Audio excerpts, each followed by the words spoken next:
राजेश अग्रवाल ने नगर निगम के गृह कर बिलों में नगर निगम की मनमानी के खिलाफ महापौर उमेश गौतम को दिया ज्ञापन।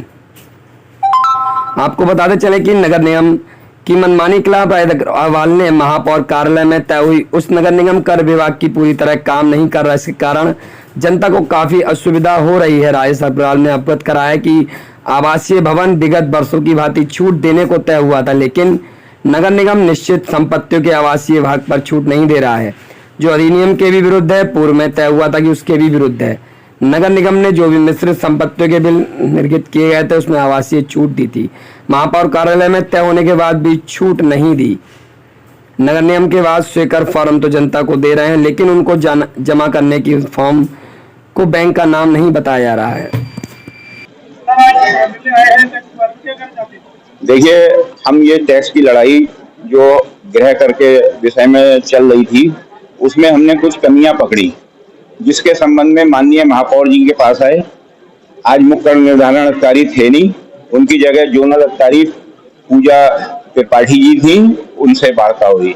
मैं आपको बता दूं हमारी समस्याएं क्या हैं। नगर निगम में यदि हम अपने भवन में रहते हैं, आम जनता को उसकी छूट मिलती है भवन की एज के हिसाब से, जो कि 40% मैक्सिमम तक होती है, 25, 32.5 और 40। वो छूट आवासीय में तो दे रहे थे, लेकिन अगर किसी आवासीय में एक दुकान है उसे छूट नहीं दे रहे थे, जबकि पूर्व में ऐसी मिलती आ रही है और एक्ट में भी ऐसा कहीं नहीं लिखा है कि मिश्रित भवन पे छूट नहीं मिलेगी। और बड़े मजे की बात, इससे पूर्व इन्होंने 10 जून को जो बिल बनाए थे उसमें आवासीय में मिश्रित भवन पे भी छूट दी थी, लेकिन हम जब 26 जून को मेयर साहब से मिले उसके बाद उन्होंने समाप्त कर दी थी। उसके संबंध में आए हैं, पहला बिंदु। दूसरा बिंदु, जो बिल आ रहे हैं उसमें पहले आता था गत वर्ष का बकाया, अब की इन्होंने एरियर के नाम पे गत वर्ष की जगह 31/3/23 लिख दिया। इट मींस कल को ये 24 का हमसे 23-24 का एरियर ले सकते हैं, तो वो समस्या दूर होगी। उस पर चाहे प्रिंटिंग जान के की गई है या धोखे से हुई है, 23-24 आएगा। गत वर्ष के बकाये में 31 मार्च 2024 आएगा। दो बातें। तीसरी बात, सेल्फ असेसमेंट के हमने फॉर्म शुरू कराए थे कि जो जनता जीपीएस सर्वे से खुश नहीं है या उसको लगता है उसका बिल ज्यादा आ गया है, तो वो सेल्फ असेसमेंट के फॉर्म, स्वीकृत निर्धारण के फॉर्म ले ले। लेकिन ये लोग फॉर्म तो दे रहे थे जनता को, लेकिन उस पर रिपोर्टें लग रही हैं, वैसे ही लोगों को परेशान किया जा रहा है। तो हमारा कहना है, एक्ट में स्वीकृत निर्धारण के लिए नगर निगम को अपने बैंक का नाम देना है। नगर निगम ने कोई बैंक का नाम नहीं दिया है, जनता जाएगी और बैंक में जमा कर देगी। तो हमने कहा कि नगर निगम बैंक का नाम दे। नगर निगम अपने बैंक का नाम नहीं दे रहा है, तो एक ये वाली बात कही। और इसके अलावा जो बात हुई थी विंडो बंद करने से पहले कि बिलों में सुधार होगा, लेकिन ऐसा कुछ नहीं हुआ।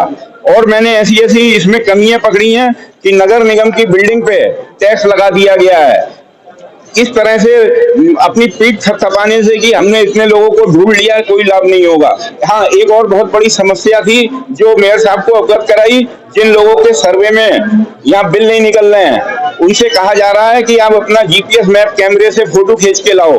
अब वो बेचारी जनता आती है, कैमरे का फोटो देती है, लेकिन उसे चक्कर वैसे ही लगाए जाते हैं, उसका बिल नहीं बन रहा है।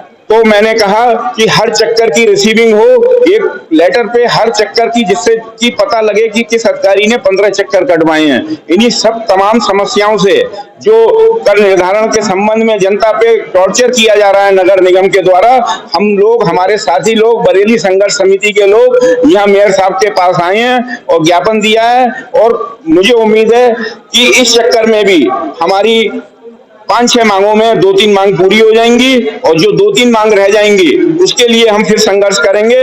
लेकिन जब तक हम अपने मन मुताबिक काम जनहित में नहीं करा लेंगे, हम चैन से नहीं बैठेंगे। बस इतना ही कहना है।